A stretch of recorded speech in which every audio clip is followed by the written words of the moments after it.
এত কিছু হচ্ছে, আমি কখন আমার এলাকাও প্রকাশ করছি না যে আমার স্বামী আমার কাছে চলে গেছে। আমি আমার আত্মীয় স্বজনের কাছেও বলছি না, ও ফোন করে করে বলছে। এখন আমি মিডিয়ার সামনে এভাবে কথা বলবো যেটা সবাই দেখবে, আসলে আমি এভাবে কখনো আসতে চাই নাই। আমিই দিব, এটা ফুল টাকাটাই হচ্ছে আমি আমি দিব, এ কথাটা উনি বলেছিল। আমি রাজিও হয়েছিলাম এক প্রকারে, মানে এক পর্যায়ে। এরপর বলছে যে তুমি তাড়াতাড়ি মামলাটা খালাস করো, পিপি কে দিতে হবে টাকা, আইনজীবী কে দিতে হবে টাকা, এটা সেটা বলে উনি আমার কাছ থেকে টাকাগুলো নিয়েছে। তো আপনি আমার থাকবেন, আপনি আমাকে ছেড়ে চলে যাবেন না, আমি ওনার কাছে শুধু এতটুকু চাইছিলাম। কিন্তু উনি এটা এটা আমাকে করলো না, আমাকে এইভাবে প্রতারণা করলো আমার সাথে। আমি ওনার শাস্তি চাই। আমি ভালোই ছিলাম আমার মাকে নিয়ে, ছেলেকে নিয়ে। এরপর 2018 সালে দেখছি যে না, আর হচ্ছে না, আমি একাই ভালো আছি, বেটার আছি, খাচ্ছি দাচ্ছি। এরপর আমি ডিভোর্স দিয়ে দেই। আর এরপরে আমার মাস্টার্স কমপ্লিট হয় আস্তে আস্তে, তখন আমি অনার্স মাস্টার্স কমপ্লিট করি। এরপর আমার মনে হয় যে না, যেহেতু আমার বাবা আমাকে কিছু টাকা দিয়েছে, আমার হাতে কিছু ক্যাশ আছে, তো আমি এই দেশে আর জবের জন্য ট্রাই করবো না, আমি এখন বিদেশে চলে। আমার বাবা অনেক আগেই বিদেশের বাইরে গিয়েছেন, দেখতো না। তবে এর আগে আমি বলি 2011 সালে আমাকে উনি কিছু টাকা দিয়েছিলেন, কিছু টাকা দেওয়ার পর আবার অফ করে দিয়েছেন। এরপরে 2021 সাল থেকে 2024 সাল পর্যন্ত আমাকে আবার টাকা দিয়েছেন। কারণ আমি জব করেছি, কোচিং করেছি, মানে বেশিরভাগই ছিল বাবার টাকা। আমার আমার মানে সব মিলিয়ে, যেমন উনি আমাকে ধরেন যে 40,000 টাকা দিয়েছে, আমি 10,000 টাকা স্কুল থেকে নিয়ে, মানে আমি এভাবে করেছি। আমি ওনার শাস্তি চাই। আমি চাই যে আমার মতো মেয়েরা যাতে তার প্রতারিত না হয় এভাবে। আমি চাই যে, আমি সংসার করতে চাইছি, ভালোবাসি, ওনার কাছে আমি কিচ্ছু চাই না। আমি এমনও বলছি যে আমার দিন শেষে দুই বেলা ভাত দিবেন, একটা কাপড় দিবেন, আমার সোনা দানা আর কিচ্ছু চাই না। কিন্তু আমি চাইছিলাম, যেহেতু আমার একটা সংসার নষ্ট হয়ে গেছে, আমি এই সংসারটা আর নষ্ট করতে চাইছিলাম না। আমি ওনার নিচে থেকে আমি মরতে চাইছিলাম। আর এইভাবে যে আমি মিডিয়ায় আসবো, এটা আমি কখনো প্রকাশ্য ভাবি না। আমি চাইছিলাম না যে আমার ফেসটা কেউ দেখুক। আমাকে বলেছে যে তোকে নিয়ে আমি আর সংসার করব না, মামলার ভয়ে এতদিন তোর সাথে আমি ছিলাম। আর আমাকে বলেছে মেরেও ফেলবে, এমনও বলেছে যে আমার ওনার এলাকায় একটা চরে, নিতান্ত একটা পারুরিয়া গ্রামে, মানিকগঞ্জে, দৌলতপুরের। ও যে বলছে তুই যদি ওখানেও যাস, তোকে আমি মেরে যমুনায় ফেলে দিব। তো আমি আসলে ওনাকে ছাড়তে এখনো চাই না।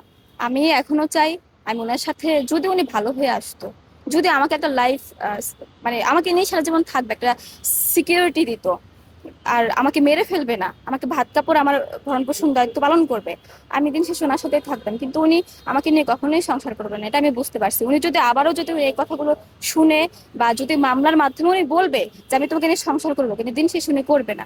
এখন ওনাকে হয়তো আমি জোর করে আটকে রাখতে পারবো না, এই জন্য আমি ওনার শাস্তিটা চাচ্ছি, যাতে আর কোনো মেয়ের ক্ষতি না করে। তবে এখন আমিও আবারও নিব আইনি পদক্ষেপ। আমি ওই যে ধর্ষণ মামলাটাই হয়তো ফোন করে অনেক খারাপ খারাপ কথা বলেন, আর বলেন যে তোর এআই দিয়ে তোর ভিডিও বানিয়ে সেগুলো আমি অনলাইনে পাবলিশ করব, আমাকে এইগুলো বলছে। আরো অনেক খারাপ খারাপ, ওই যে আমার যে একটা বিয়ের কথাগুলো অনেকবার বলছে। আর উনি কিন্তু এ পর্যন্ত অনেক মেয়ের সাথে অন্যায় করে ফেলছে, কিন্তু ওনার বয়স প্রায় 35-এর ওপরে, দেখলে আপনারা বুঝতে পারবেন। কিন্তু উনি এখনো পর্যন্ত বিয়ে করছে কি করে না আমি সেটা জানি না। ওনার এলাকায় আমি যেতে চাইছি, বহুবার যেতে চেয়েছিলাম, কিন্তু উনি আমাকে নেয়নি। এই যে 8 তারিখে চলে আসছে, আমাকে মেরে ধরে আমার ফোন, টাকা পয়সা নিয়ে 8 তারিখের পর থেকে উনি আমাকে হুমকি দিয়ে যাচ্ছে। এবং আমাকে ও যে গত পরশুদিন বলছে ফোন করে, তুই যদি মামলা করস তাহলে তুই জানে বাঁচবি না। আবার আমাদের ওখানে আরেকটা ছেলে আছে, কেরানীগঞ্জে আর কি, যে বাস্তা, ওইখানে ওর ক্লাস করতো পুরান ঢাকায়, মানে আমার হাজবেন্ডের ক্লাস করতো, আদান স্যারের ক্লাস করতো। ওই ছেলেটা নাকি দলীয় লোকদের সাথে চলাফেরা করে, ওকে দিয়ে আমার হুমকি দেওয়া হচ্ছে। তখন বলেছে যে আমাকে তুমি আমরা চাও না আমরা বিদেশে তাড়াতাড়ি চলে যাই। এই সেপ্টেম্বর লন্ডনের ইনটেক ধরার কথা ছিল ওনার। উনি বলেছিল যে অতি শীঘ্র আইএলটিএস এক্সাম দিবে এবং এই লন্ডনে আমার ফুল ফ্যামিলি সহ নিয়ে যাবে, মানে আমার ফুল ফ্যামিলি বলতে আমার ছেলে আর আমি। এবং ওনার যে আইএলটিএস রেজিস্ট্রেশন করেছে 2বার, ওনার স্কোর আসে নাই, মাত্র 5 আসছে, সেই টাকাটাও আমার কাছ থেকে নিয়েছে, স্কোর আসে নাই। আমি ওখানে গিয়েছিলাম, মোহাম্মদপুর যে ব্রাঞ্চে গিয়েছিলাম, ওখানে স্যারকে খোঁজার জন্য, মানে আমার হাজবেন্ডকে খোঁজার জন্য, কিন্তু ওনারা আমাকে চরমভাবে অপমান করেছে। বলেছে যে এখানে আপনারা আসবেন না, আপনি কোনো রকম কন্ট্যাক্ট করবেন না, আপনার সাথে আমরা কথা বলতে চাই না, এই সমস্ত কথা বলে আমাকে ওখান থেকে বের করে দিয়ে। না না, আমি ওনার হাজবেন্ডের সাথে কথা বলেছিলাম ফোন করে, মানে ম্যানেজারের হাজবেন্ড। উনি আমাকে বলেছেন, মানে ঠান্ডা মাথায় একটা হুমকি দিয়েছে, আমার কাছে কল রেকর্ড আছে, যে আপনি যদি কোনো আইনি পদক্ষেপ নেন তাহলে আপনারা আমাকে আমরা আপনাকে দেখে নিব।